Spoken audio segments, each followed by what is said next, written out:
Hi everyone, and welcome to Week 2 of BUSS420 Project Management. And here in Week 2, well, we have a full checklist of things to do, from weekly readings to discussions to 2 different assignments, and then reviewing our final portfolio project and then finishing up the week with a weekly reflection. Let's take a look at some of the more interesting assignments. And it all begins with our readings for the week, and we have lectures up in the Angel system.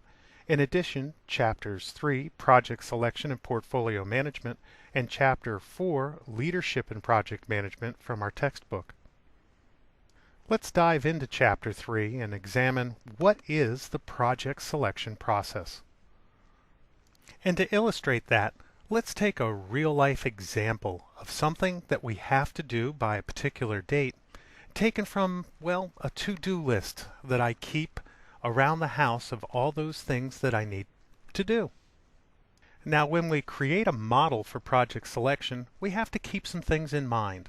First off, realism. Our model must be able to support meeting the goals and objectives with respect to the triple constraints of time, resources, and scope. And the example I'll follow through this is, well, patching the roof on my house. It's certainly realistic, and it certainly will meet all the goals and objectives I have for maintaining my home. Now, the model we choose must also be able to support the capabilities of the organization. You must be able to accomplish the efforts. There can't be things in your model that you can't quite do. And for my roofing project, well, I'm not skilled enough to hop up on the roof and do it myself, so my model has to be able to support bringing in contractors with specialized skills. Now, whatever model I choose, it has to be flexible to adjust for changes in the environment. If I plan on having contractors come in and help patch the roof on my house, I have to be able to have the flexibility to account for rain and other delays that might occur. And whatever model I use, it has to be easy to use to allow people to understand what's going on and to help facilitate communication. Now, a to-do list is great for the refrigerator at home, but at work where we have more complicated projects in a more complicated setting, I might have to use some form of mathematical models, and we'll take a look at those in a few slides. We also have to keep in mind the cost of how we create these models. It can't be so overwhelming that it takes up all the time we have to actually do the projects themselves. Finally, and most important, we have to be able to create a model that can compare different projects apple to apple. There has to be some common evaluation so that we can gauge the priority of a specific project relative to another. We can't be comparing apples to oranges or apples to pears or any other kind of fruit. So if that's what we're looking for in a type of model, there are a number of different approaches or methodologies. There's the simple checklist model, such as the to-do list up on the refrigerator. We can add a little more complexity to that by making it a simplified scoring model and adding criteria in order to rank projects against each other. And it goes on and on. There are other types of modeling and approaches to being able to compare projects one against the other, and each has its pluses and minuses based on what we talked about in the previous slides. Now, our textbook will dive into a special area of financial models, and based on the time value of money principle and discounted cash flows, we can have financial models that include payback period, net present value, internal rate of return, and a number of different other option models. All of this you'll read about in the textbook, but know that when it comes to financially comparing one project against another, there are different techniques that we can use. Now, both of these topics that we talked about in the previous slides are all part of an overarching process of project portfolio management, a portfolio of projects.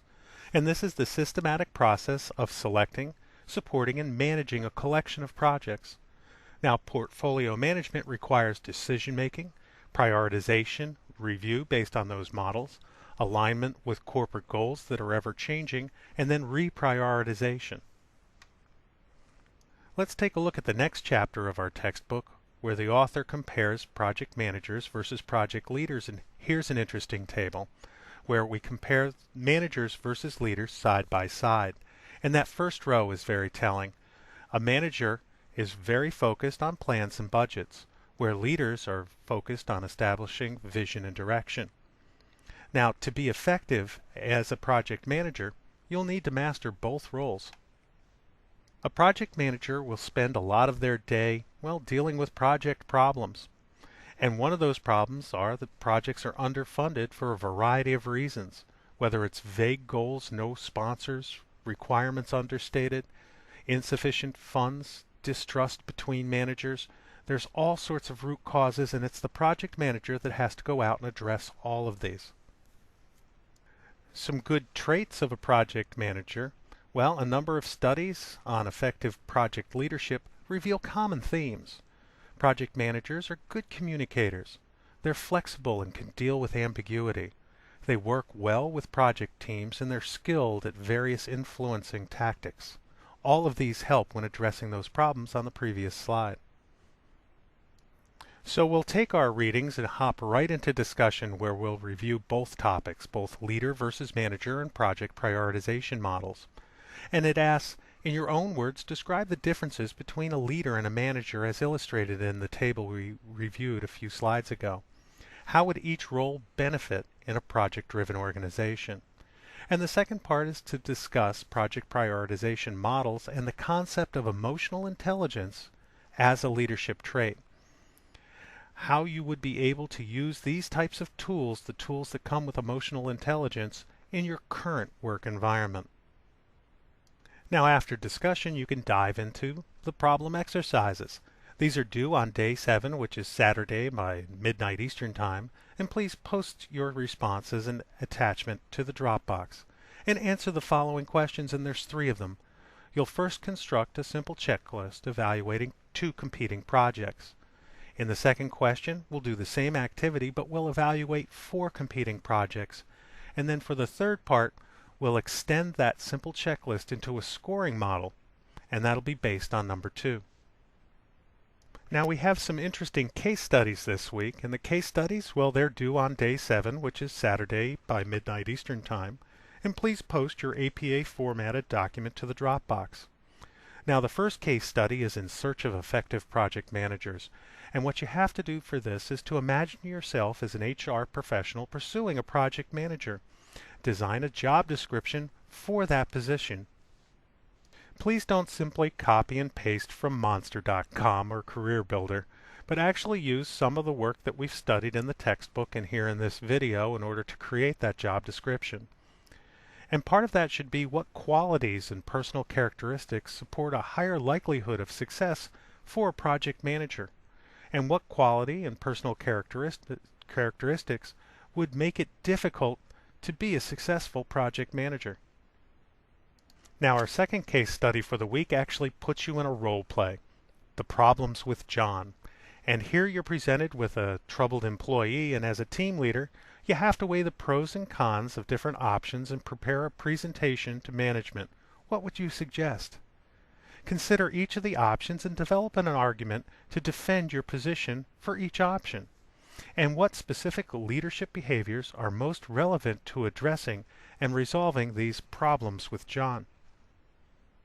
And for week 2, you'll review the final portfolio project, and we have an interesting one.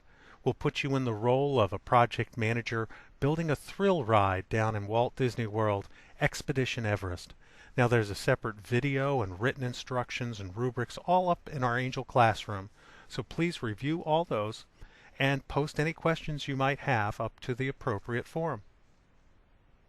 And there you have it, week 2, and our checklist has weekly readings, the 2-part discussion question, we have problem assignments and exercises around prioritization models, 2 different interesting case studies, reviewing the final portfolio project, all the instructions and templates, and finally, when you're done with all that, a weekly reflection. And if you have any questions at all, you can email me at this address or post them up in our classroom in one of the appropriate forums. Thank you all, and let's have an excellent week.